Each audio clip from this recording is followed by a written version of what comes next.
Girls who are fighting at home कि मुझे protest में जाना है, मुझे आना है और मुझे लड़ना है।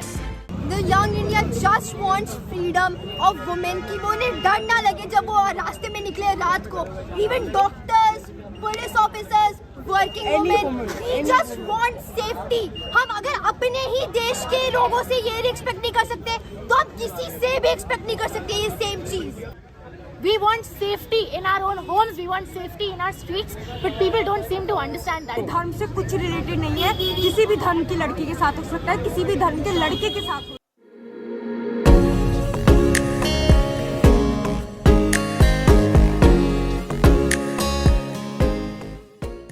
कोलकाता के आरजीकर मेडिकल कॉलेज में 8-9 अगस्त की रात को एक घटना घटित होती है, जिसमें संजय नाम का शख्स कोलकाता के आरजीकर मेडिकल कॉलेज की एक ट्रेनी डॉक्टर का पहले रेप करता है तथा फिर उसकी बेरहमी से हत्या कर देता है, जिसके बाद देश भर में लोग प्रोटेस्ट कर रहे हैं। और जब कोलकाता पुलिस से लोगों का भरोसा उठ जाता है तो मामला सीबीआई को सौंप दिया जाता है।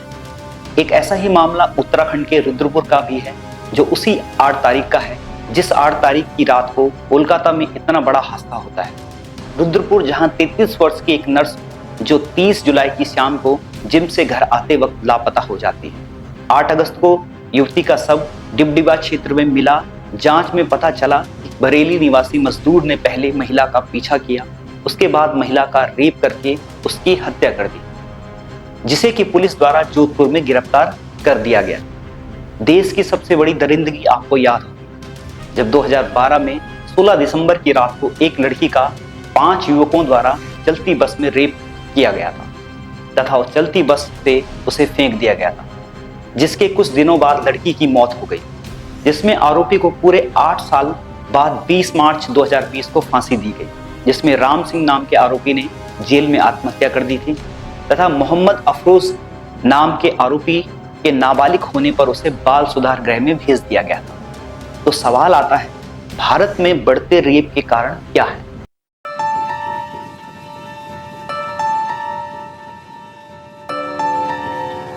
मधुमिता पांडे, जो कि इंग्लैंड के एग्लिया रस्किन यूनिवर्सिटी में एक क्रिमिनोलॉजिस्ट में पीएचडी कर रही थी। मधुमिता जब 22 साल की थी तब अपनी पीएचडी की थीसिस के लिए उन्होंने दिल्ली के तिहाड़ जेल में करीबन 100 रेपिस्टों का इंटरव्यू लिया और केवल एक ही प्रश्न पूछा, रेपिस्ट रेप क्यों करते हैं? उनका सबसे पहला इंटरव्यू था मुकेश पांडे का, जो निर्भया कांड में दोषी पाया गया था। 100 रेपिस्टों में से 3-4 ही सिर्फ ऐसे थे जिन्हें पछतावा हो रहा था। सैमुअल, जो कि 1976 में एक पीएचडी स्टूडेंट थे, उन्होंने लॉस एंजलिस के अखबारों में एक विज्ञापन डाला, ये पूछने के लिए कि रेपिस्ट रेप क्यों करते हैं। उन्हें लगा शायद कोई इसका रिप्लाई नहीं करेगा, लेकिन 200 लोगों ने इसका रिप्लाई किया जो कि रेपिस्ट थे। सैमुअल ने फिर 50 लोगों का इंटरव्यू लिया। ये दोनों रिसर्च सभी के लिए जरूरी है कि आखिर रेप क्यों होते हैं। उसके बाद ये प्रश्न आया कि रेप तो कई देशों में होता है, लेकिन इंडिया क्यों बदनाम है। तारा कौशल, जिन्होंने अपनी रिसर्च के सिलसिले में कई बलात्कारियों का इंटरव्यू किया और इसका उन पर गंभीर असर भी पड़ा, उन्होंने 2017 में बलात्कारियों के इंटरव्यू पर आधारित अपनी रिसर्च की शुरुआत की। इसके बाद वे अवसाद की चपेट में आई। उनके दिमाग ने काम करना बंद कर दिया और कई दिन तक वह बस रोती रही। तारा ने अपनी किताब में लिखा है कि मैंने उनके घर के माहौल को समझने में समय लगाया, उनका इंटरव्यू लिया, उन्हें उनके परिवार दोस्तों को समझने की कोशिश की। मैं अंडर कवर अपना काम कर रही थी। इसके लिए मैंने अलग अलग नाम, ईमेल और फेसबुक आईडी का इस्तेमाल किया। उन्होंने अपनी रिसर्च दिल्ली में दिसंबर 2012 में हुए गैंग रेप के बाद शुरू की थी। उन्होंने बताया कि बलात्कारियों को शैतान करार दिया गया है और उनके खिलाफ सामूहिक आक्रोश है। उनके अपराध से हम लोग इतने भयभीत हुए कि उन्हें अपने से अलग, अपनी संस्कृति से अलग दूसरा मानने लगे थे।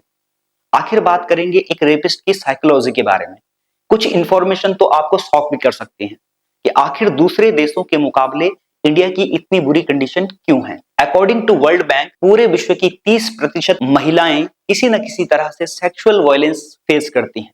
According to Indian government data 2022, लगभग 31,516 रेप केस दर्ज हुए हैं। यानी इसके अनुसार 90 रेप केस हर दिन होते हैं। क्योंकि विश्व भर में इंडिया की पॉपुलेशन सबसे ज्यादा है, तो क्राइम भी सबसे ज्यादा इंडिया में ही होंगे। According per capita base 2013 UNODC 1 lakh जनसंख्या पर रेप का नंबर यूएसए में 21% है, यूके में 36% है और स्वीडन में 60% है। एक रिपोर्ट के अनुसार इंडिया में रेप की सिचुएशन इतनी बुरी नहीं है, बस इसमें एक प्रॉब्लम है रिपोर्टिंग की। आपको हाथरस का केस याद होगा।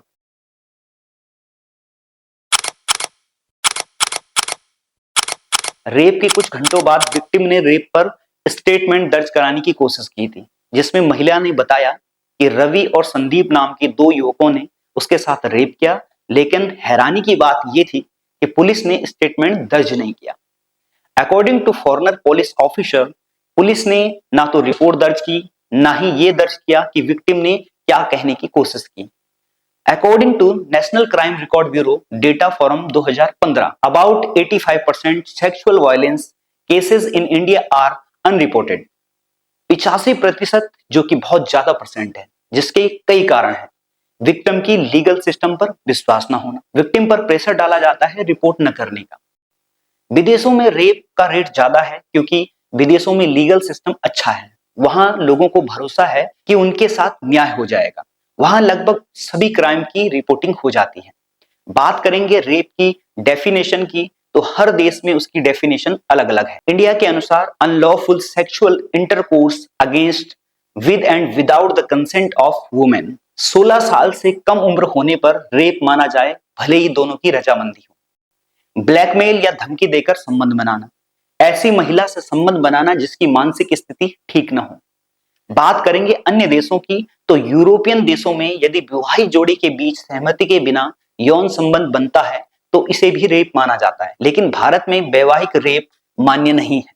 अगर इंडिया में मैरिटल रेप को माना जाए तो एनसीआरबी डाटा के अनुसार यौन उत्पीड़न के 99% मामले दर्ज नहीं किए जाते हैं। 32% महिलाओं का कहना है कि कभी ना कभी उनको फिजिकल वायलेंस या इमोशनल वायलेंस सहना पड़ता है। यह प्रतिशत यूके में 24% है, बांग्लादेश में 65% है और 80% भारतीय महिलाओं ने कहा है कि उनको पब्लिक हैरेसमेंट झेलनी पड़ती है। USA 77%, UK 71%, Afghanistan 93%। अब बात करेंगे रेप क्यों होते हैं। सबसे पहले बात करेंगे तो रेपिस्ट प्रोफाइल। इनकी 3 विशेषताएं देखी गई है। पहली, रेपिस्ट और विक्टिम का संबंध। गवर्नमेंट डेटा 2022 के अनुसार ज्यादातर मामलों में आरोपी और पीड़िता एक दूसरे के पहचान वाले होते हैं। दूसरा है मोस्ट रेपिस्ट आर यंग, यानी बेंगलुरु रिसर्च के अनुसार ज्यादातर आरोपी 21 से 30 साल के बीच के होते हैं। ज्यादातर रेपिस्ट का शिक्षा का स्तर काफी नीचे होता है। जब मधुमिता पांडे ने तिहाड़ जेल में रेपिस्ट का इंटरव्यू लिए तो ज्यादातर रेपिस्ट 3री या 5वीं कक्षा ड्रॉप आउट थे। दूसरे देशों की हालात भी कुछ ऐसे ही हैं। साउथ अफ्रीका में 50% रेपिस्ट ऐसे हैं जिन्होंने केवल प्राइमरी कक्षा पास की थी। एक कारण यह भी होता है जिसके पास एजुकेशन नहीं होती, उनके पास फाइनेंशियली रिसोर्सेज भी कम होते हैं। अब सवाल आता है, रेपिस्ट रेप क्यों करता है? यह बहुत जरूरी है कि किसी रेपिस्ट का नजरिया जाना जाए। आखिर क्या सोच रहती है इनकी जब किसी लड़की या महिला के साथ ये रेप करते हैं। भारत में जहां 90% रेप केस रिपोर्ट नहीं किए जाते, वहां ये अंदाजा लगाना भी मुश्किल है कि आखिर एक साल में कितनी महिलाओं के साथ ये होता होगा। रेपिस्ट पर की गई रिसर्च से ये बातें तो साफ होती है कि रेप करने में सोच काफी हद तक जिम्मेवार रहती है। जब मधुमिता पांडे ने एक 50 साल के रेपिस्ट का इंटरव्यू लिया जिसने एक 5 साल की लड़की का रेप किया था। रेपिस्ट का कहना था कि लड़की का कैरेक्टर खराब था, उसे पनिश करना बहुत जरूरी है। जब मधुमिता ने कहा कि आपको बुरा नहीं लगा, तो रेपिस्ट का कहना था, हाँ मुझे बुरा लगा कि मैंने उसकी जिंदगी बर्बाद कर दी। अब वह वर्जिन नहीं है और अब उससे कोई शादी नहीं करेगा। जब मैं जेल से छूट जाऊंगा तो मैं उससे शादी करूंगा। इसमें रेपिस्ट की साइकोलॉजी चौंकाने वाली थी। रेपिस्ट को बुरा इसलिए नहीं लगा कि उसने लड़की की जिंदगी बर्बाद कर दी, उसे बुरा इसलिए लगा कि अब उस लड़की की शादी नहीं होगी। ये हमें दिखाता है कि एक रेपिस्ट समाज को किस नजर से देखता है। प्रोफेसर मार्स कॉ, यूनिवर्सिटी ऑफ एरिजोना, इन्होंने जब एक रेपिस्ट से पूछा कि क्या आपने विक्टिम के साथ जबरदस्ती की थी, तो जब उसे पूछा गया कि क्या आपने रेप किया है, तो कहता है ना। रेपिस्ट के ऊपर जितनी भी रिसर्च हुई है जिसमें सभी कहते हैं कि रेपिस्ट को कभी बुरा नहीं लगा, वो विक्टिम पर दोष डालते हैं। सोशियो कल्चर थ्योरी के अनुसार एक आदमी रेपिस्ट बनता है अपने समाज के कारण। 16 दिसंबर 2012 निर्भया कांड के एक आरोपी मुकेश सिंह का कहना था कि ताली एक हाथ से नहीं बजती, कोई भी शरीफ लड़की रात को 9 बजे नहीं घूमती है। कई रिसर्च का कहना है कि रेप सेक्स के बारे में नहीं है बल्कि पावर ऑफ डोमिनेंस के बारे में है। रेप एक टूल है लड़कियों के लिए गर्ल्स को कंट्रोल करने का। आज भी समाज में ये सोच है कि लड़कियां कमजोर हैं, वो इंडिपेंडेंट नहीं सोच सकती, इसीलिए उन्हें कंट्रोल करने की जरूरत होती है। आज भी भारत में 80% महिलाओं को घर से परमिशन लेनी पड़ती है किसी हेल्थ सेंटर में जाने के लिए। लगभग 50% महिलाएं एक दिन में कभी न कभी एक बार भी घर से बाहर नहीं निकलती। 30% महिलाओं का मानना है कि उनके पति का उनको मारना ठीक है अगर वह बिना बताए घर से बाहर जाती है। 15% महिलाओं का मानना है कि पति का उनकी पत्नी को मारना ठीक है अगर वह संबंध बनाने से मना करती है। इंडिया में पब्लिक स्पेस में महिलाएं बहुत कम दिखती हैं, इसीलिए पब्लिक स्पेस और अनसेफ हो जाता है। महिलाओं के लिए कई लोगों का मानना है कि दूसरों को सबक सिखाने के लिए भी ऐसी घटना को अंजाम दिया जाता है, जैसे मणिपुर की घटना, रोहिंग्या म्यांमार की घटना।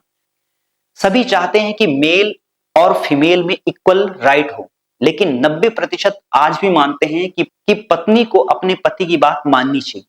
ये प्रतिशत उत्तर भारत में दक्षिण भारत से थोड़ा ज्यादा है। रेप को कैसे रोका जा सकता है? लोगों का मानना है कि सजा बढ़ाने से रेप की घटनाएं कम हो जाएंगी। ये लॉजिक भी कहीं ना कहीं गलत है। इसके 3 कारण हैं। पहला, 97% केसों में रेपिस्ट विक्टिम का नॉन होता है और कंप्लेन फाइल करने के बाद अगर कन्विक्शन मिल भी गई तो रेपिस्ट को फांसी चढ़ा दी जाएगी। आपको क्या लगता है, फांसी होगी?